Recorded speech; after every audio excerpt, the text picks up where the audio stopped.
저 세상을 보여드려요.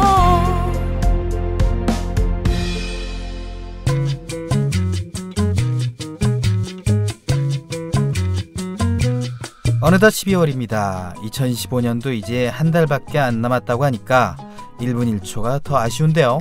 지금껏 아무 생각 없이 보냈던 시간들을 괜히 반성하게 되고 남은 한 달을 어떻게 보내면 좋을지 자꾸 생각하게 됩니다. 네, 아쉽다는 마음이 참 그런 것 같습니다. 뭔가 더 생각하게 되고 신경 쓰게 되고요. 그게 또 아쉬움의 매력이겠죠? 어쨌든 남은 한 달도 변함없이 흐르게 마련입니다. 이왕 보내야 할 시간이면 후회와 아쉬움으로 보내기보다 새로운 한 해를 준비하는 시간을 만들어보는 게 좋겠죠. 끝은 또 다른 시작이라고도 하잖아요. 네, 남은 한 달의 하루하루가 더 좋은 내일을 만들기 바라며 12월 1일 화요일 내 손을 잡아요. 출발합니다.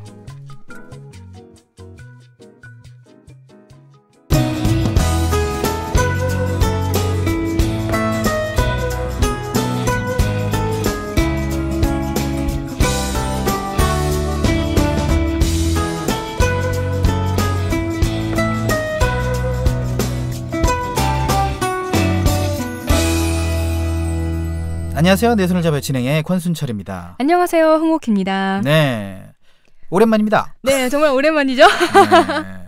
12월에 돼서야 만났어요. 네, 저희가 이제 10월에 방송을 마무리했습니다. 10월 8일 마무리하고 다시 만났습니다. 두 달. 네. 2달 가까이 만나질 못했는데 그동안 오키 씨가 많이 보고 싶었습니다. 아, 그런가요? 네. 네. 얼마큼이요? 오키 씨랑 같이 라멘 먹는 꿈 꿨어요. 아, 생전 처음 먹어봤다는 그거 음식. 네. 아, 되게 인상 깊었나 봐요. 네, 오키 씨는 보고 싶었나요? 아, 저는 글쎄 굳이 남친이 있으니까. 네. 저는 보고 싶어야 할 사람이 많으니까. 알겠습니다. 섭섭하네요. 아닙니다. 농담이에요. 농담을 그렇게 진담처럼 하기 이기 없기. 네, 그죠? 자, 그래요. 이제 정말 빨리 가네요. 시속 35km로 가고 있네요. 저는 아닙니다. 그거는 순천 씨에게만 해당되는 사항이고. 빨리 가네요. 그래도. 그렇죠. 벌써 이제 크리스마스가 다가오고 있고. 네. 또 등이 이제 켜지고 있죠, 나무에. 아, 그렇죠. 다 특히 백화점들이 아주 휘황찬란하게 연말 분위기를 내고 있죠. 이 보통 옛날에는 캐롤 음악이 나오면서 이제 그렇게 불이 밝혀졌었는데 요새는 캐롤 음악 안 나오고 이렇게 그렇죠. 반짝반짝거리더라고요. 네, 그 음악이 나와야 분위기가 더 살긴 하는데. 그러니까요. 옥시 씨가 좋아하는 캐롤은 뭔가요? 아, 저요? 저는 그거 좋아해요.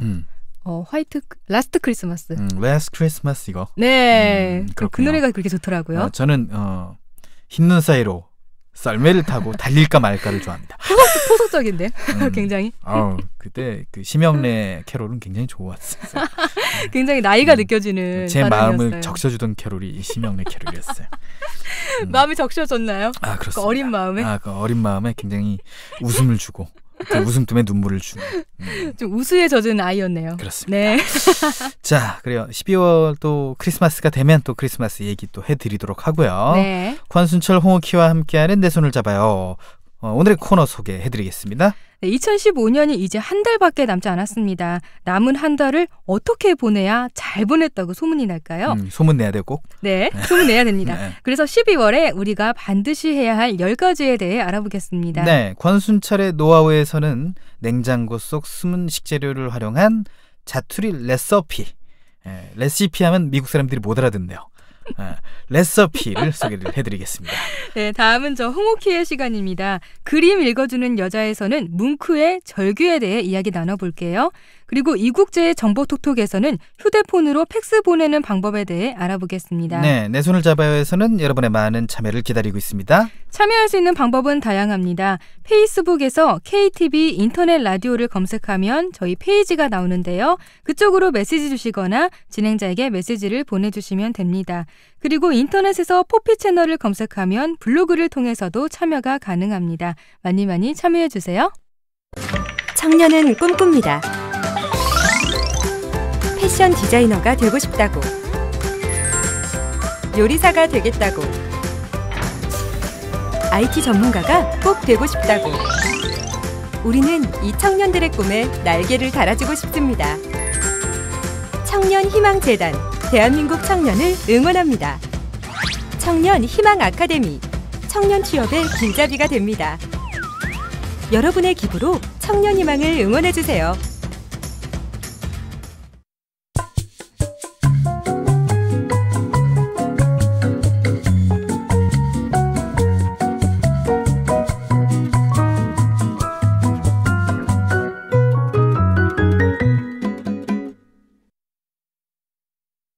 (2015년) 새해가 밝았습니다. 땡. 이게 엊그제 같은데 벌써 12월 1일이 됐네요. 네. 2016년 얼마 남지 않았습니다. 시간 좀 빨라요, 정말. 네, 올해 내가 뭘 했나 이런 생각이 많이 드는 그런 때입니다. 딱히 한 것도 없는 것 같은데 벌써 12월이라는 게 정말 야속해요. 그렇습니다.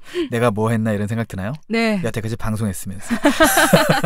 방송밖에 한 게 없는 것 같아서 그렇죠. 네. 옥디처럼 말이죠. 네. 남은 달력 한 장을 보면서 벌써 12월 이러면서 망연자실하는 분들이 많습니다. 벌써 12월 하실 분도 있을 것 같고 벌써 12월?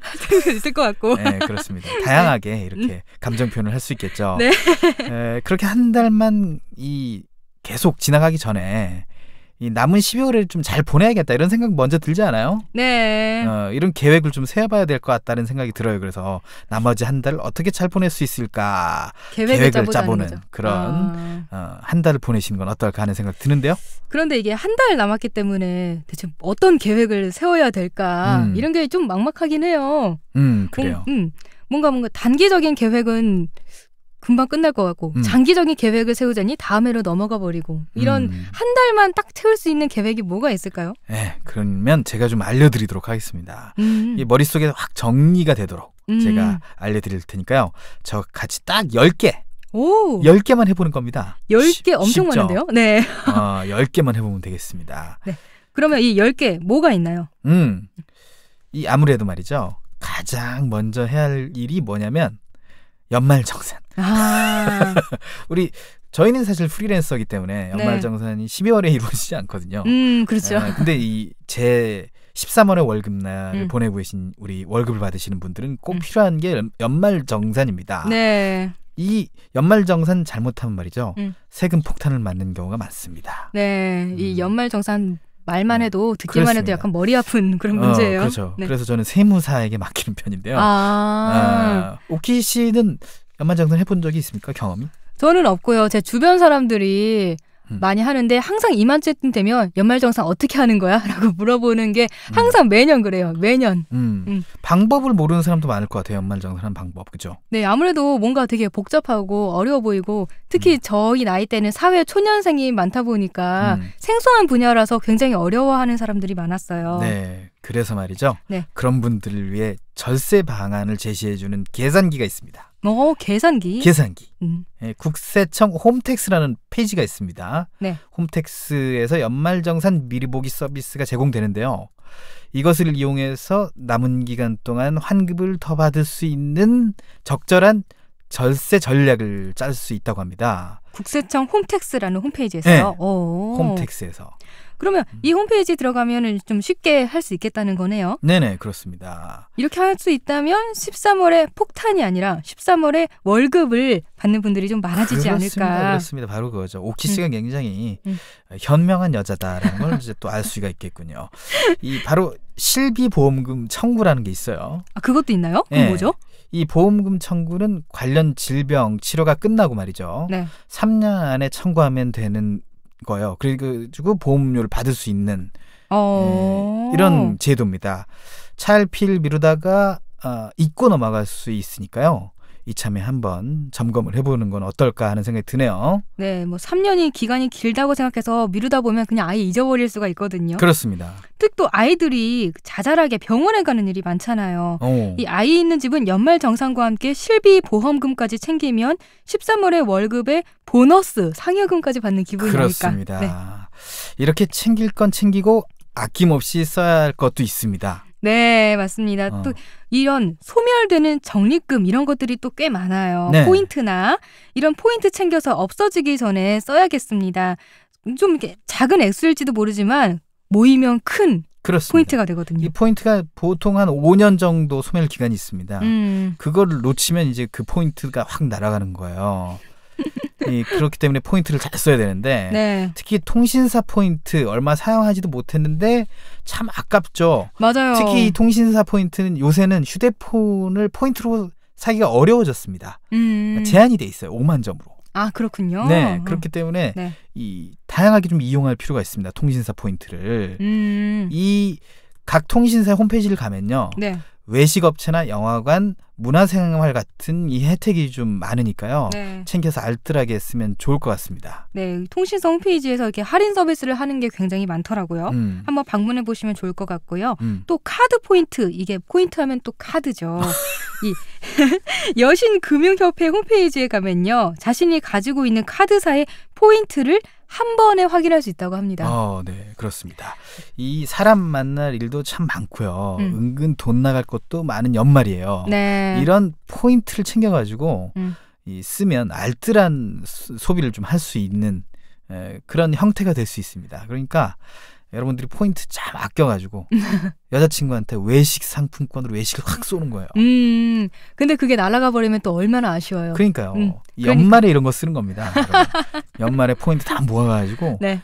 여자친구를 위해서 외식을 하는 거죠. 유명 패밀리 레스토랑에서. 좋은 얼마나 좋겠습니까? 방법이네요. 남자친구한테 좀 팁을 알려주세요. 네, 알겠습니다. 자, 질문이 있습니다. 네. 옥딜은 남은 12월에 하고 싶은 일이 뭔가요? 저는 꼭 이게 제일 중요한 일 같아요. 한 해 동안 고마웠던 사람들에게 감사 인사 전하기. 마무리하는 딱 느낌이 들잖아요. 네. 한 해 동안 저에게 도움을 주셨던 분들이나 아니면 제가 뭐 좋아하는 분들이나 이런 사람들에게 감사 인사를 전하는 거예요. 네. 그래서 감사 인사. 순철 씨 감사합니다. 이렇게 말하려고요. 옥 씨도 1년 동안 천방지축한 저를 네. 이렇게 잘 받아주셔서 너무 고맙다는 말씀을 알아주셔서 전해드리겠습니다. 감사합니다. 힘들었거든요. 거짓말도 참 잘해.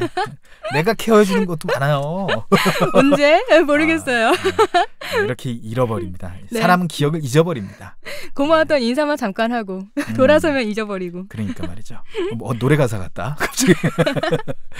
네, 자, 이렇게. 시간이 되면 말이죠. 직접 찾아뵙고 인사드리면 참 좋은데 사정이 여의치 않다면 손편지나 전화로라도 마음을 표현해보는 건 어떨까 하는 생각이 드네요. 네, 요즘은 스마트폰이나 홈페이지 같은 데서 카드나 연하장 서비스를 굉장히 많이 해요.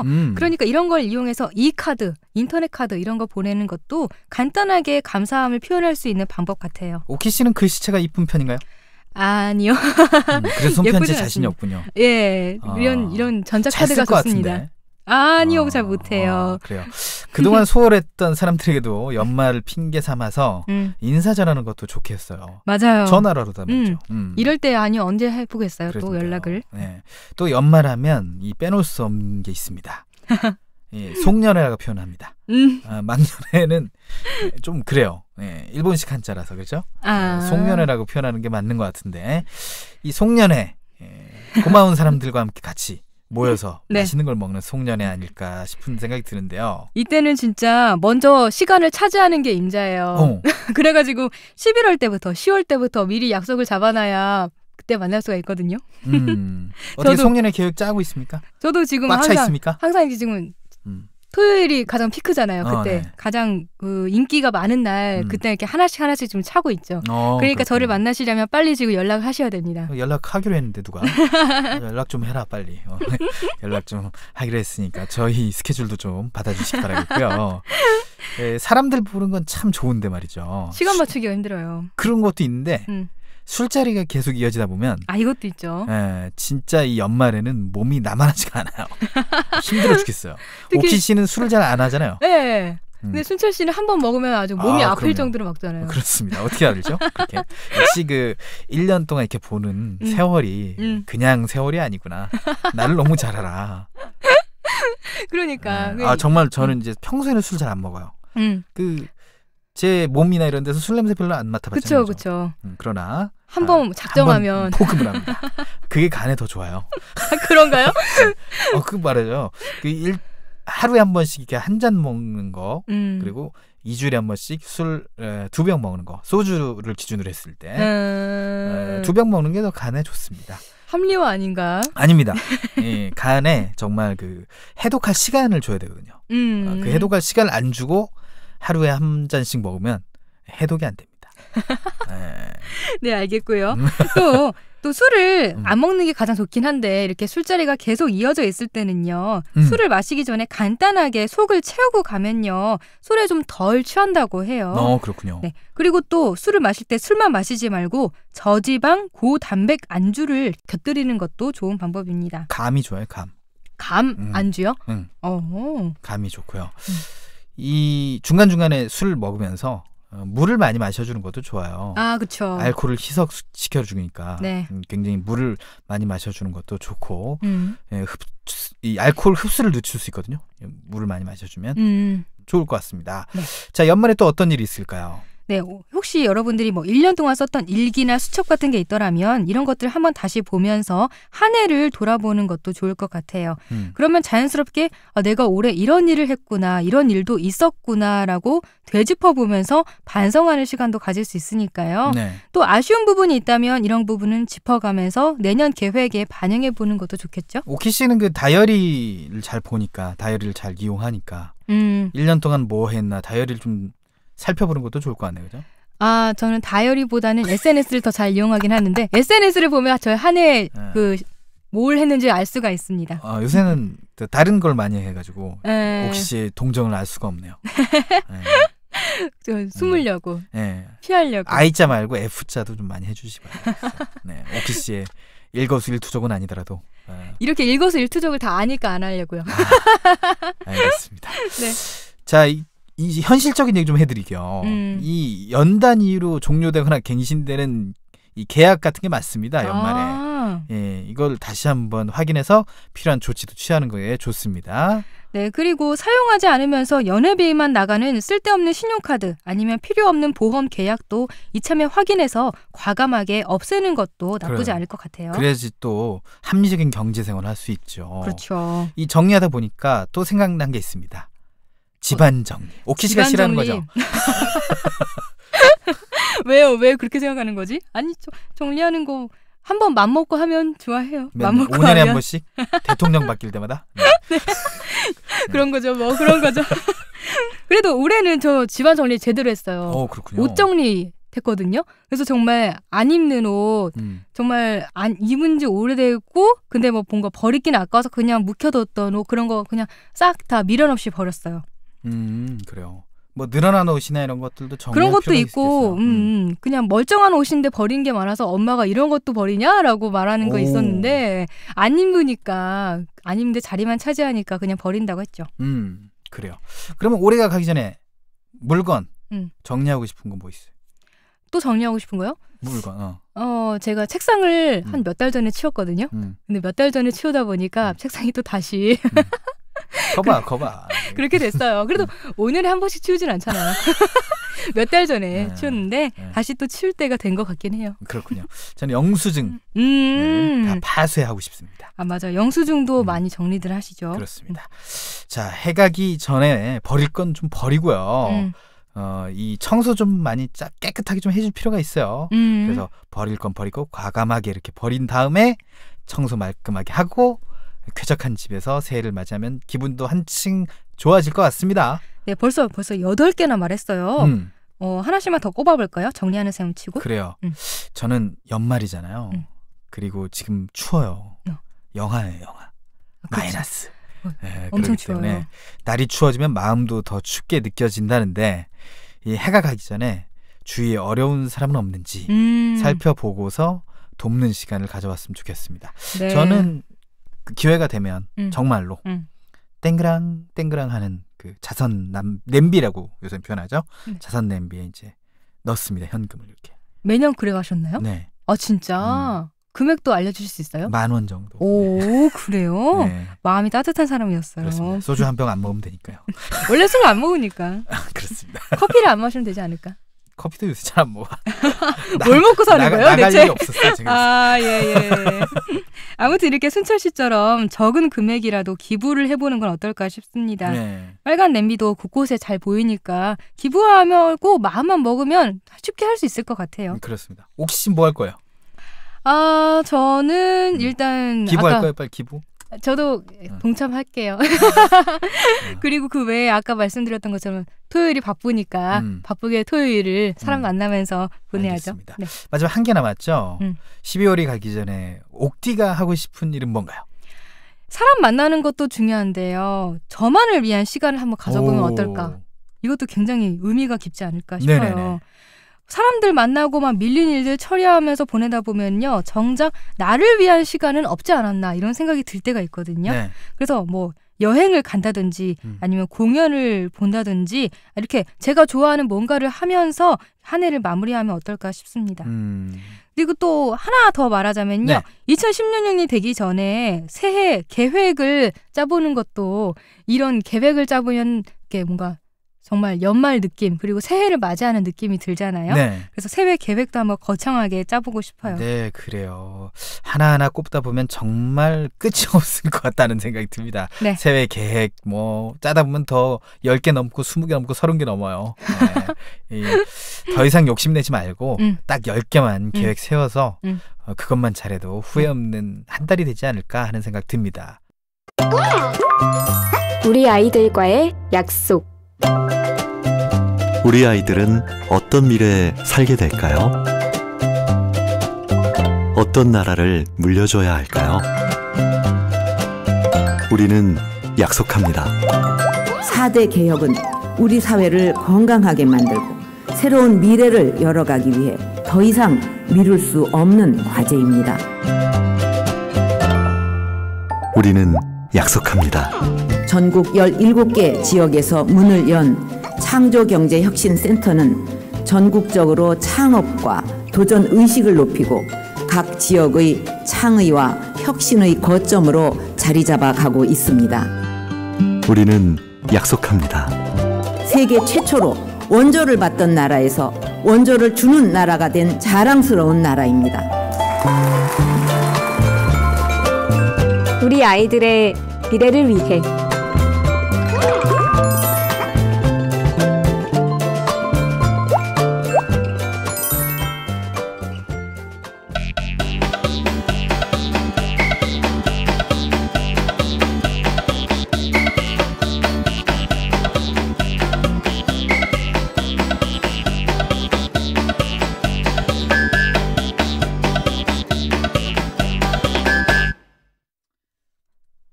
자, 여러분은 지금 KTV 보피 채널 내 손을 잡아요를 듣고 계십니다. 네, 이번 시간은 권디가 준비했습니다. 권순철의 노하우인데요. 권디의 톡톡 튀는 노하우 함께 만나볼까요? 네. 그 질문이 하나 있어요. 진행하기 전에 코너. 어떤 거죠? 옥디는 냉장고 안에서 가장 처치 곤란한 것이 뭔가요? 처치 곤란한 거요. 안 먹는데 버리기 아까워서 그냥 놔두는 거. 뭔가 소스라든지. 맞아. 소스는 굉장히 먹을 일이 자주 없잖아요. 근데 버리긴 아까워. 가격도 있으니까. 새로 사긴 가격이 아까우니까. 그런 것들? 순철 씨는 뭐가 있죠? 네. 저는 밥. 밥이요? 네, 밥. 냉장고에 밥을 넣어놔요? 네. 이게 밥솥에 네. 밥을 많이 넣어놓고 네. 이게 퍼먹으면 변합니다, 색깔이. 그래서 냉장고에 넣어놓고 전자레인지에 데워 먹는 게 훨씬 간편하고 좋거든요. 한 그릇씩 이렇게 담아가지고. 밥을 처치하기 어려울 때가 있습니다. 괜히 이제 밥 안 먹고 다른 거 시켜 먹고 싶을 때 있잖아요. 네네, 그렇죠. 그럴 때 이제 밥이 쌓이는 거죠. 이제 밥이 냉장실에 있다가 냉동실로 이사 갑니다. 더 오래 보관하려고. 네. 그렇습니다. 그리고 음식하고 난 뒤에 애매하게 남는 재료들이 있습니다. 그렇죠. 재료들. 과일 상하기 직전 거는 뭐 버려야 되겠지만 그거 말고도 여러 채소들도 있고 뭐 여러 또 고기류들도 있고 그럴 것 같아요. 네, 뭐 감자 반토막이라든지 양파 반개라든지 이렇게 막 그런 애매하게 거죠. 남은 거. 이렇게 껍질을 다 벗겨놨고 칼도 대놨고 그래서 오래 두면 더 못 쓸 텐데. 상해. 네. 예. 근데 딱히 쓸 곳은 없단 말이에요. 이럴 때 좀 난감하잖아요. 그렇습니다. 그래서 제가 준비를 해봤습니다. 이름하여 자투리 레시피. 네. 네. 그렇습니다. 얼마 전 환경부에서 소개한 레시피인데요. 네. 상당히 유용하더라고요. 우선 옥디의 골치 덩어리, 묵은 반찬, 이거 있지 않습니까? 네. 반찬 많잖아요. 물론 어머님과 살고 계시지만 묵은 반찬을 어떻게 처리해? 그냥 버릴 때가 많잖아요. 저는 보통 그냥 비빔밥에 다 해버려요. 오. 근데 비빔밥 말고도 이 근사한 요리를 만들 수가 있습니다. 요리를 만들 수 있다고요? 네. 어떤 거죠? 이 리조또 아세요? 리조또? 리조또 알죠? 리소또. 보통 이제 이탈리아 발음은 리조또 이럽니다. 예, 리조또. 버터에 쌀을 넣어서 살짝 볶은 뒤에 뜨거운 육수를 넣고 익히는 이탈리안 요리입니다. 이탈리아 레스토랑에서 많이 팔죠. 그렇죠. 네. 예, 이 묵은 반찬, 이 묵은 반찬으로 리조또를 만들 수 있습니다. 리조또 되게 고급 음식이잖아요. 뭔가 고급스러운 음식 느낌이 나는데 네. 이거를 묵은 오래된 반찬으로 만들 수 있다. 이거 사기 아닌가요? 아이, 사기라뇨. 묵은 반찬을 화장시키는 거 아니다. 묵은 반찬을 분장을 하는 겁니다. 묵은 반찬에다. 아, 그래요? 꾸미는 거야. 메이크업. 어떻게 리메이킹. 어떻게 하는 건데요? 어떻게 하냐면요. 네. 이 만드는 방법이 간단합니다. 정말. 간단하다고요, 심지어? 네. 햄, 양파, 감자, 고추 등등 냉장고 속 자투리 채소 그리고 김치, 장조림 같은 묵은 반찬을 모두 꺼내서 적당한 크기로 다져요. 리조또에 김치랑 장조림도 들어갈 수가 있어요. 시킨 대로 해봐요. 그래, 일단 들어볼게요. 네, 다지는 거 이거 쉽죠? 네, 그렇죠. 네, 그 다음에 다진 재료들을 차례대로 볶아주면 되는데 우선 햄을 볶아요. 햄을 먼저 볶으면 햄에서 기름이 나오기 때문에. 오, 그렇습니다. 그래서 그런 거죠? 그렇습니다. 네. 그렇습니다. 그 기름을 이용하면 되는 거예요. 왜냐하면 또 버터도 들어가니까. 또 기름 또 넣을 필요가 없잖아요. 그렇죠. 그 다음에 장조림이랑 김치, 각종 야채를 순서대로 넣고 볶아 재료를 어느 정도 익으면 밥도 넣고 볶아줍니다. 네. 마지막으로 네. 소스를 넣어 좀 더 볶아주면 되는데요. 소스 어떤 소스 들어가나요? 시중에 파는 토마토 소스 그거 있잖아요. 네, 이거 구하기 쉽죠. 네, 스파게티 할 때 먹는 거. 네. 토마토 소스와 우유를 넣고 소금과 후추를 더해서 간을 맞추면 돼요. 오, 쉽죠? 네. 이렇게 볶은 음식을 내열 용기에 담고 모짜렐라 치즈를 올려서 전자레인지에 2분만 돌리면 끝. 그냥 재료 좀 다듬고 볶다가 밥 넣고 소스 넣고 모짜렐라 치즈 올리고 그럼 끝이네요? 그렇습니다. 이렇게 데워보면 말이죠. 네. 치즈가 살살 녹아서 먹음직한 치즈 로제 리조또가 됩니다. 이거 진짜 해볼만 한데요? 그렇죠. 얘기 들으니까 쉽잖아요. 네. 네. 또 궁금한 게 있어요. 애매하게 남은 찌개. 그렇죠. 찌개 애매하게 남았는데 또 먹기는 싫어. 지겨워 이제. 그러면 이건 어떻게 처리할 수 있을까요? 처리할 방법이 있습니다. 제가 일 줄 알고 준비를 또 해왔습니다. 어떤 건가요? 부침개. 찌개로 부침개를 해먹는다고요? 네. 이건 또 무슨 소리예요? 역시 냉장고 구석 봉지에 돌돌 말려있는 애호박 있지 않습니까? 그렇죠. 양파도 있고요. 꼭 있죠. 깻잎, 고추, 이런 자투리 채소들도 말이죠. 모두 꺼내 먹기 좋은 크기로 잘라요. 이때 오징어 한 마리 있으면 딱 좋아요. 이거 오징어 한 마리도 역시 적당한 크기로 자릅니다. 네.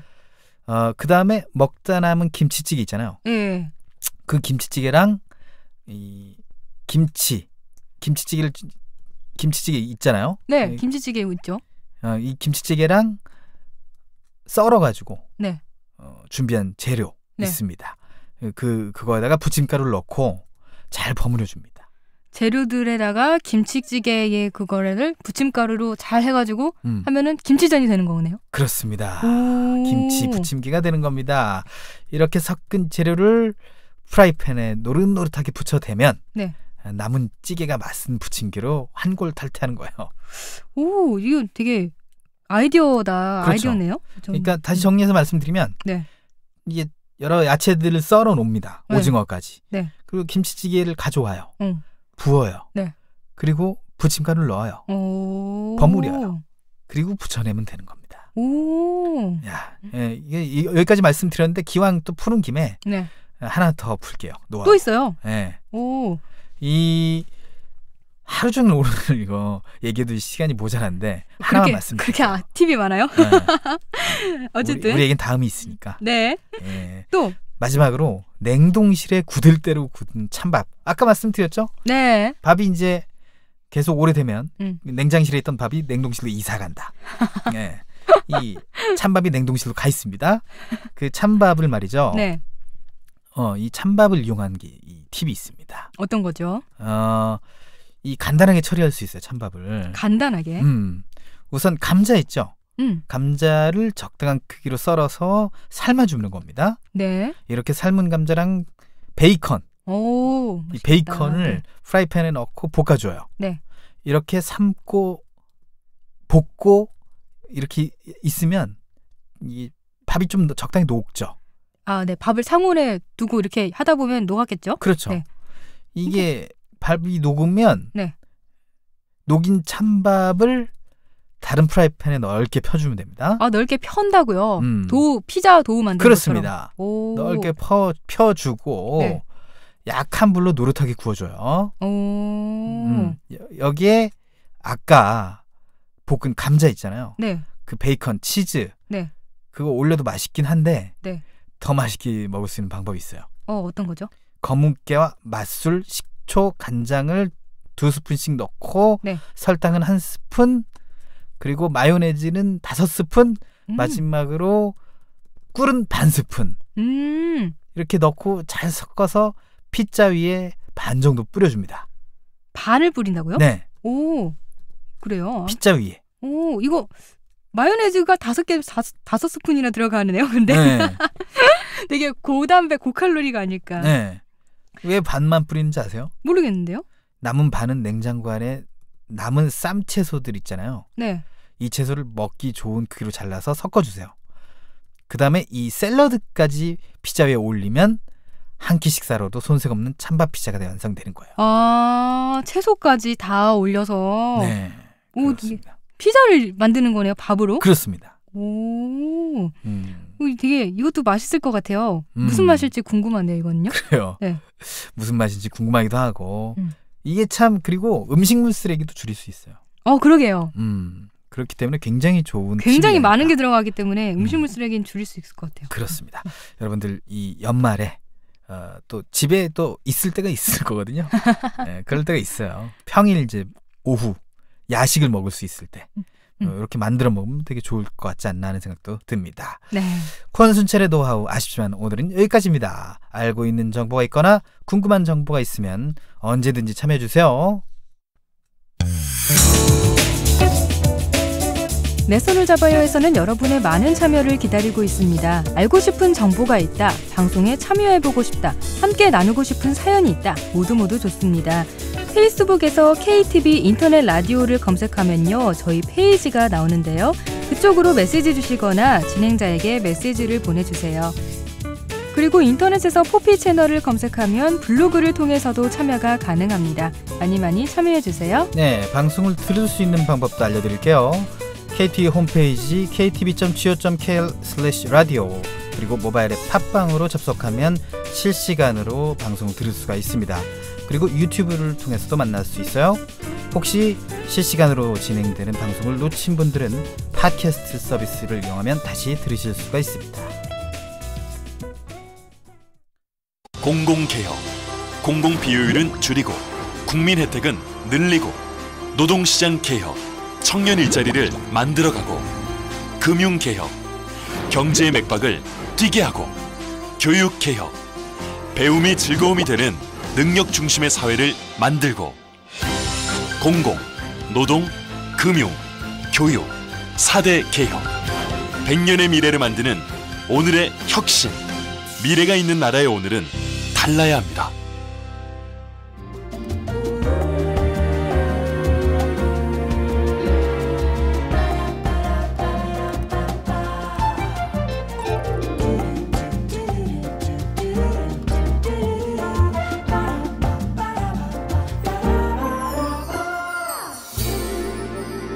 네, 권순철과 홍옥희의 내 손을 잡아요 함께하고 계십니다.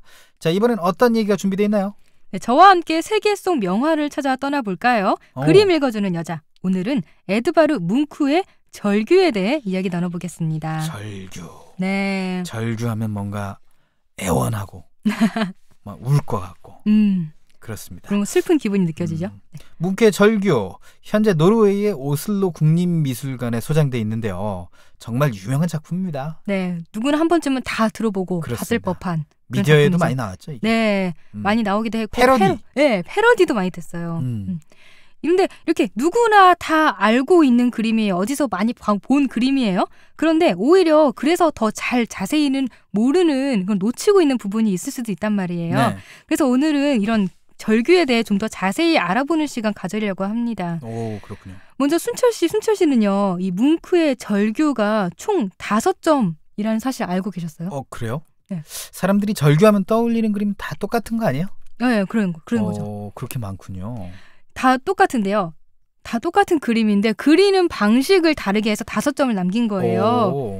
우리가 가장 흔하게 알고 있고 가장 유명한 게 1893년에 템페라와 유체 그리고 파스텔로 그린 그림입니다. 템페라는 물감의 일종이고요. 그 외에 파스텔로만 그려진 것 2점이 있고요. 템페라로 그려진 것 1점, 그리고 석판화 1점이 있습니다. 이렇게 총 5점의 그림을 남겼어요. 뭉크가 똑같은 그림을 여러 가지 방식으로 그리는 거를 굉장히 즐겨 했다고 합니다. 그중에서 가장 유명한 작품이 2번째로 그려진 걸로 알려져 있어요. 그렇군요. 그런데 이 뭉크가 작품을 그리기 전에 쓴 일기가 있다고 들었어요. 네, 그 일기의 구절을 보면요. 절규가 어떤 작품인지 약간은 좀 아실 수가 있거든요. 그래서 일기 내용을 좀 알려드릴게요. 두 친구가 함께 길을 걷고 있었다. 해가 뉘엿뉘엿 지고 있었다. 내 기분이 우울해졌다. 갑자기 하늘이 피처럼 붉게 물들었다. 나는 멈춰서서 난간에 기댔다. 죽을 것처럼 피로가 몰려왔다. 핏덩이처럼 걸려있는 구름, 검푸른 현만과 마을 위에 칼처럼 걸려있는 구름 너머를 멍하니 쳐다봤다. 친구들은 계속 걸어갔지만 나는 공포에 떨며 그 자리에 멈춰섰다. 그리고 가늠할 수 없이 엄청난 영원히 끝나지 않을 절규가 자연 속을 헤집고 지나는 것이 느껴졌다. 굉장히 일기가 어마무시하죠? 네. 일기의 구절만 봐도 뭉크의 우울한 내가 절규하고 싶어지네요. 딱 느껴지네. 이 일기의 구절대로 그림을 표현한 게 절규입니다. 이 구절을 떠올려 보면서 한번 그림을 상상해 보세요.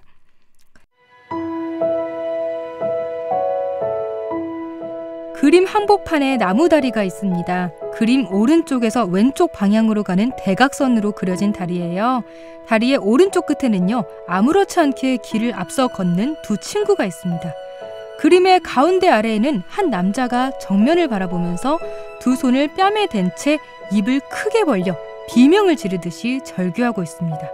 머리카락이 없는 해골 같은 얼굴 형상과 동그랗게 뜬 눈, 그리고 2개의 동그란 콧구멍, 그리고 크게 벌린 입이 마치 유령 같습니다. 검은 옷을 입은 몸은 흐느적거리고 있고요. 하늘은 새빨간 노을이 눈을 찌를 듯이 불타고 있습니다. 그리고 다리 밑으로는 피요르드 해안이 뭐라도 집어삼킬 듯이 검푸른 빛으로 흐리고 있고요. 저 멀리 어선 2척이 보입니다. 그림 중앙을 관통하는 사선으로 그려진 다리를 제외하고는요, 절규하고 있는 남자, 붉은 노을, 그리고 바다가 곡선으로 처리돼서 불안하고 공포에 떨고 있는 심리를 극대화하고 있습니다. 색깔 또한 어둡고 우중충하고 진한 색을 많이 썼습니다.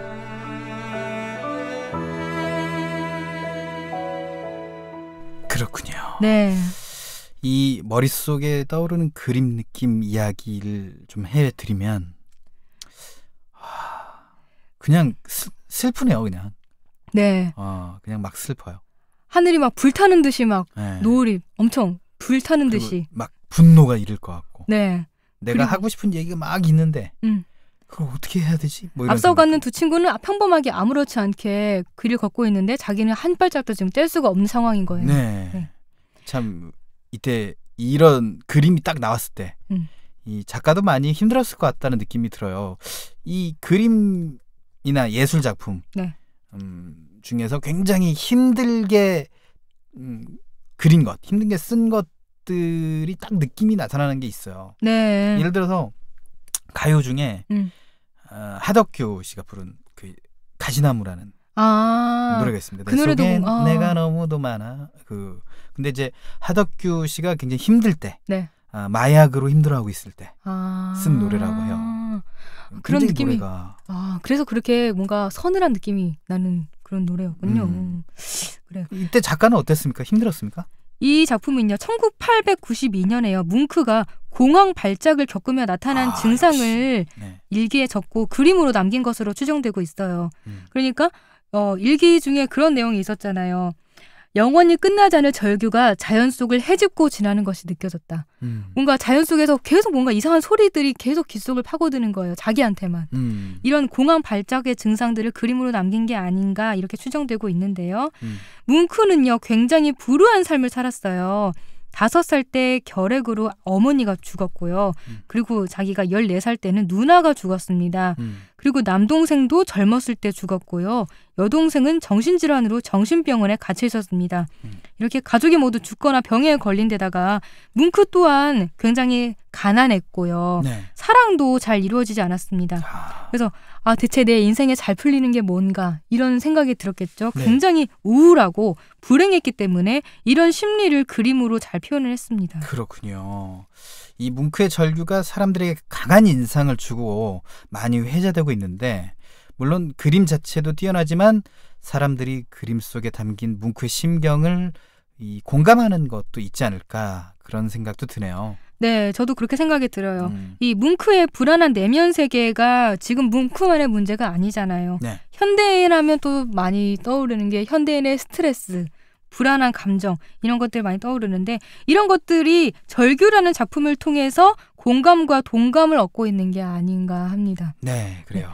홍옥희의 그림 읽어주는 여자, 오늘은 에드바르 뭉크의 절규에 대해 이야기 나눠봤습니다. 네, 듣고 싶은 명화가 있다면 주저하지 말고 메시지 보내주세요. 아니면 포피 채널 블로그에 남겨주시면 됩니다. 수업하면 제가 하고 싶은 것도 할 수 있고 또 제 공간도 마련할 수 있을 줄 알았는데 제 뜻대로 되지 않더라고요. 제가 출근 시간이 2시간 정도 걸리는데요. 버스도 타고 지하철도 2번 정도 갈아타다 보니까 힘들죠. 야근도 많고 그래서 몸적으로나 정신적으로 힘들더라고요. 그래서 회사 주변으로 집을 알아보기 시작했어요. 하지만 사회초년생이었던 소연 씨에게 내 집 마련은 쉬운 일이 아니었죠. 부동산 시세를 알아보니까 제 월급에는 감당이 안 되겠더라고요. 어떡하나 하는 생각 중에 인터넷에 행복주택 공고를 보게 되었어요. 도심지에 위치해 편리한 대중교통과 최대 6년 동안 저렴한 월세로 거주가 가능해 기존 임대주택의 패러다임을 바꾼 행복주택. 생각보다 너무 좋더라고요. 깔끔하고 또 제 공간도 마련되는 것 같아서. 회사에서도 가깝고 월세도 저렴하니까 아끼는 시간과 돈으로 제 미래에 투자할 거예요. 앞으로 행복주택에 사는 삶이 기대돼요. 청춘의 꿈을 키워줄 행복 디딤돌 행복주택이 젊은이들의 꿈과 희망을 응원합니다.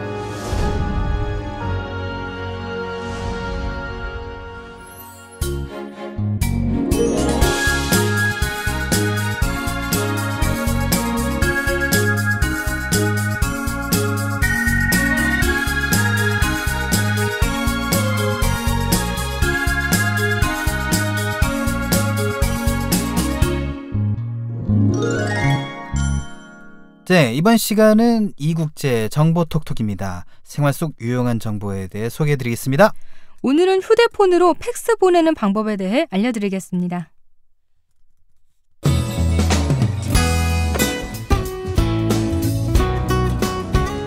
이국제의 정보톡톡. 네, 오늘은 색다른 정보를 하나 소개해드릴까 합니다.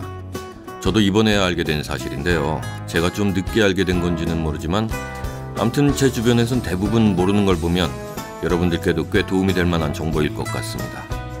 바로 휴대폰으로 팩스 보내는 방법입니다. 세상은 빠르게 변하고 나날이 편리해지는데 내가 모르고 있으면 소용없잖아요. 제 경험을 사례로 말씀을 드리자면 부동산 계약서 사본을 건강보험공단에 팩스로 보내야 할 일이 있었는데 집에 팩스가 따로 없다 보니까 팩스를 어디에서 보낼까 하다가 아는 부동산 중개사무소에 가서 부탁한 적이 있었어요. 어렵지 않게 해결은 했지만 은근 번거로운 건 사실이죠. 일부러 나가서 부동산 사무실까지 찾아가야 했으니까요. 보통 우리들이 팩스 보낼 일이 있을 때는 사무실이나 집에 있는 팩스를 주로 사용하는데 방금 제 경우처럼 마침 집에서 팩스 보낼 일이 생겼을 때 집에 팩스가 없다거나 또는 이동 중일 때 팩스를 보내야 하는 상황이 생기면 대부분 문구점을 찾아가거나 주민센터 등에 들어가서 팩스를 이용하게 됩니다. 아마 보통 한 통 보내는데 수수료 1,000원 정도 들죠? 자, 그런데 언제 어디서나 휴대폰만 있으면 팩스를 보낼 수 있다. 이거 꽤 유용할 것 같습니다. 방법은 의외로 간단합니다. 플레이 스토어에서 모바일 팩스를 검색하셔서 애플리케이션을 설치하시면 됩니다. 스마트폰으로 이용하는 간편한 개인용 팩스 앱이라고 하네요. 앱을 다운받으시고 나서 간단한 가입 절차 밟으시고요. 그 다음 내 고유 번호를 부여받으시기 바랍니다. 앱에서는 0504번을 국번으로 한 5개의 번호를 고객에게 제시해서 1개의 번호를 고르라고 합니다. 고르고 나면 그게 이제 나의 고유 번호가 돼서 팩스를 보낼 때는 송신 번호가 되고 받을 때는 수신 번호가 되는 겁니다. 네, 여기서 잠깐 제가 방금 받을 때도 라고 말을 했는데요. 네, 그렇습니다. 팩스를 받을 수도 있다고 합니다. 여러모로 편리하겠죠? 자, 이제 팩스 보내는 방법 설명드릴게요. 일단 보낼 서류를 휴대폰 카메라로 찍으시고요. 그 사진을 문자 보내듯이 상대 팩스 수신 번호로 보내시면 됩니다. 굉장히 간단하죠? 서류, 사진, 신분증 등 대부분을 이런 식으로 보낼 수 있다고 합니다. 요금은 MMS 문자 요금이 차감된다고 하네요. 대부분의 사람들이 매달 주어진 문자 요금을 다 쓰지 못하고 남기는 걸 생각하면 휴대폰으로 팩스 보내는데 비용은 안 들 것 같습니다. 이외에도 해외로 팩스 보내는 법 등 기타 편리한 기능들은 앱을 깔면 자세히 설명되어 있으니까 잘 활용해 보시기 바랍니다. 자, 그런데 문제는 이 앱을 깔고 사용해 보신 분들의 평가가 엇갈린다는 겁니다. 기업체가 개발한 앱이다 보니까 앱을 통해서 수익을 올리려는 의도가 드러난다고 하네요. 광고창이 자주 뜬다거나 불편하다는 후기도 제법 보이고요. 또 반면에 아주 유용하게 사용했다는 후기들도 꽤 있습니다. 그러니까 호불호는 여러분이 직접 판단하시면 좋겠습니다. 오늘 전해드린 정보가 여러분께 도움이 되기를 바라는 점이지만 혹시라도 불편을 드리면 안 되니까 아무튼 이런 앱이 있어서 요긴하게 쓸 수 있다는 건 기억하시고 필요에 맞게 활용하시기 바랍니다. 아직은 관련 앱이 하나뿐이지만 앞으로 경쟁 앱이 나올 수도 있고 하니까 팩스를 휴대폰으로 보낼 수 있다는 사실만으로도 여러분께 도움이 됐길 바랍니다. 네, 오늘은 여기까지입니다.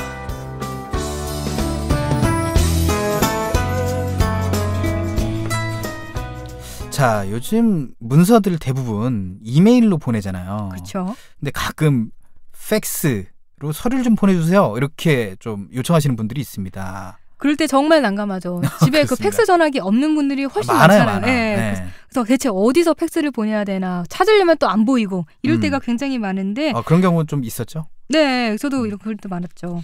그래서 항상 찾아다니고 어디서 PC방에서 보내야 되나 막 이런 생각도 하고 그랬었는데 이 정보톡톡을 통해서 요긴하게 팩스 보내는 방법 얻어가신 분들이 많지 않을까 싶습니다. 그렇습니다. 이 공문서들을 아직도 팩스로 받는 경우도 많고요. 네. 또 그래서 간단하게 또 보낼 수가 있으니까 스마트폰을 통해서 굉장히 유용한 정보가 아니었나 하는 생각 듭니다. 네. 12월 1일 화요일 내 손을 잡아요. 저희가 준비한 소식은 여기까지입니다. 저희는 내일 오후 1시에 찾아오겠습니다. 지금까지 진행의 홍옥희, 권순철이었습니다. 함께해 주신 여러분 고맙습니다.